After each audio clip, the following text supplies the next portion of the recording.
Welcome to the latest episode of the Live It Full podcast. I am Richard. I am your co-host in the studio by myself today. If you like what you're hearing, leave us a 5-star review on Apple.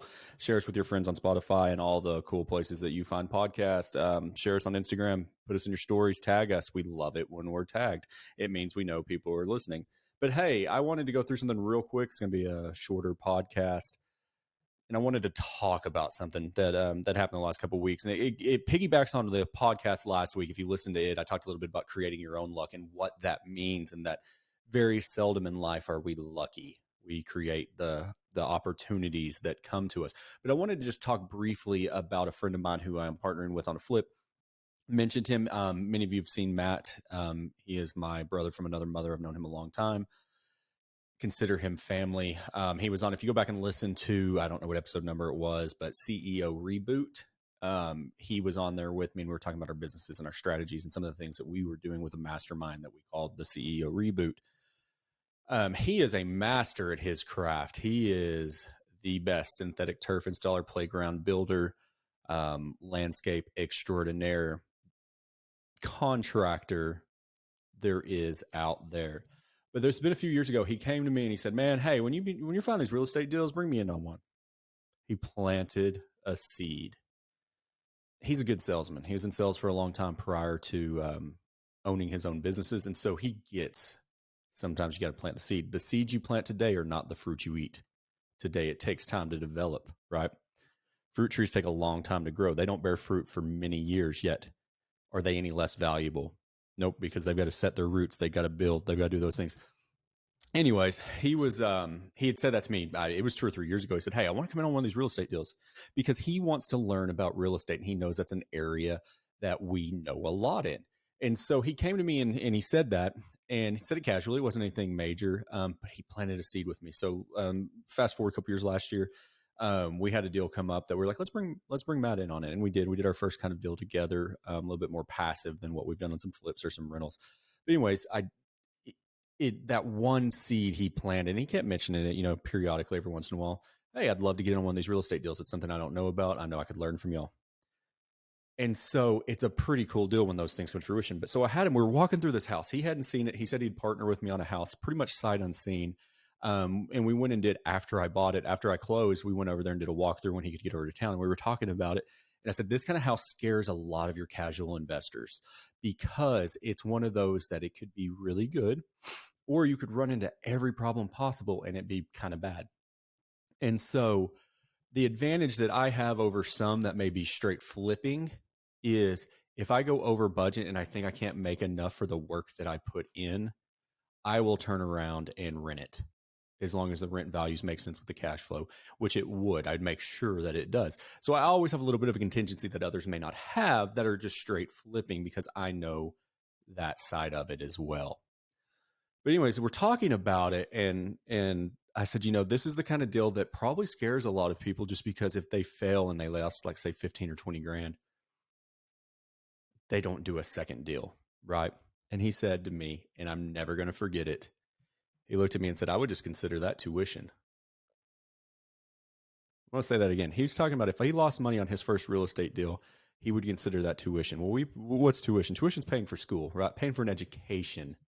And so Matt doesn't necessarily, let's just be honest, he doesn't necessarily need the money. I could have done this deal by myself just as easily, but because he is a friend of mine and he wants to learn this business, and we do mutually, we have very different skill sets that are going to really blend well together. So it's a good partnership. Don't get me wrong.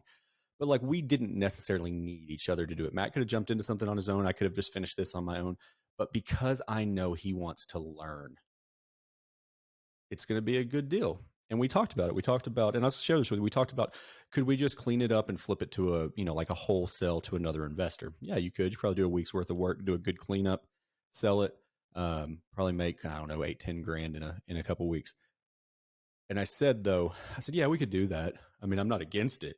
It's just, are you going to learn what you want to learn by doing that? And he said, no. I said, well, then that's probably not what we do. We probably take it all the way so that the things that come up that are unexpected, that I didn't plan contingencies for, you learn from. And he said, man, yeah, I get it. And so that's kind of what we talked about. But I just think it's amazing that He always had the foresight to say, hey, bring me on a deal someday. And it didn't happen immediately, right? You don't always have those things happen immediately. You don't plant seeds and eat that day. The farming, analogies, you reap what you sow, those kind of things, but it's not the same day. You have to plant seeds and be patient. And that talks about, and that's just a contingent or a continuance of what I talked about last week with building your own luck. You have to plant those seeds. Because had he never told me that, I would have thought, man, he's over there doing his thing. He's doing great. He doesn't care about being in real estate. I probably wouldn't have gone to him like, hey, do you want to do a deal with me? But because he wanted to, and he planted that seed, and he told me,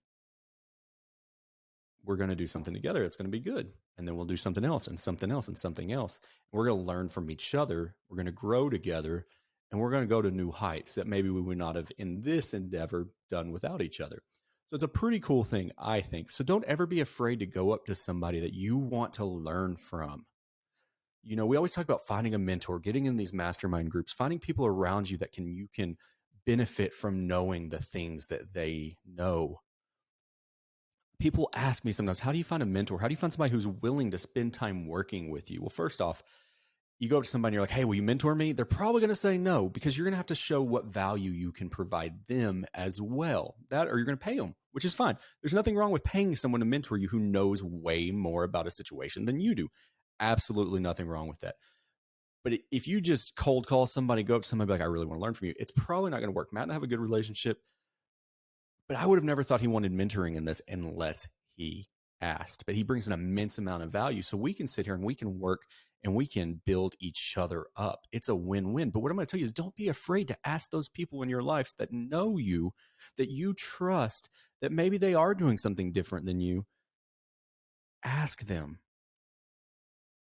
Especially when you're not the expert. It's okay to ask them to say, hey, I would love to do a deal with you in the future. No pressure. No, if it's something you want to do, good. If it's something you don't, fine. But plant those seeds. It's the same way that I plant seeds with people. Hey, I know you're gonna be retiring soon. You have some properties. Do you want to sell them? Yeah, maybe I'll think about it. And 2 years later, you get a call from somebody saying, yeah, I'd love to do that. Same thing we do in any kind of sales. You plant seeds.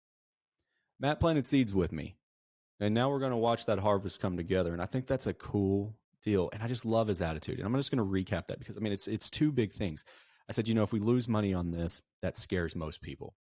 But it's what you learn in that process that makes you go to the next step. Or let's say you even break even, because there's a lot of work to break even. Like, who wants to not make money to do 8 weeks worth of work? The way that he looks at it, though, the way that I look at it is, it's an education. And that education, regardless of a financial amount, is priceless. We make our kids go to school when they're 18, when they don't know what they want to do, and we spend hundreds of thousands of dollars sending them to large universities. When they get out with no experience, no real world experience, they have book knowledge. Is that tuition the best spent there? Or is it things like this, when you look at it like, I'm going to learn about real estate with my friend who knows more about it than me. If we lose money, I'm going to consider it tuition into this business. To me, that's an amazing mindset. Y'all hit Matt up if you ever need anything. Like I said, he is the best synthetic turf installer around. He owns a company called Forever Lawn West Texas. Owns a company called Build and Play. Just teamed up with our buddy Bubba Ellison. They're doing some good things in the landscaping business in the Abilene and San Angelo, Texas area. Hit them up. You know what I mean? Just do it if you need those things. And I'm not giving them a plug. They didn't ask me to. I just think it's really cool how Matt thinks. And I think it's a great compliment to how I think too, and that we can meld that together and do something pretty cool together. But look at your opportunities as education. What can I learn from this? If it costs me X, Y, or Z, is it worth that cost of tuition? I think you're going to find when you invest in yourself and when you invest in learning practical things, the answer is always yes. The tuition is worth the cost. If you like what you hear, leave us a 5-star review. Go to Apple, Spotify, give us a shout out. We love you. We love our followers. Go to liveitfull.com, buy some merchandise. I hope you continue to live it full.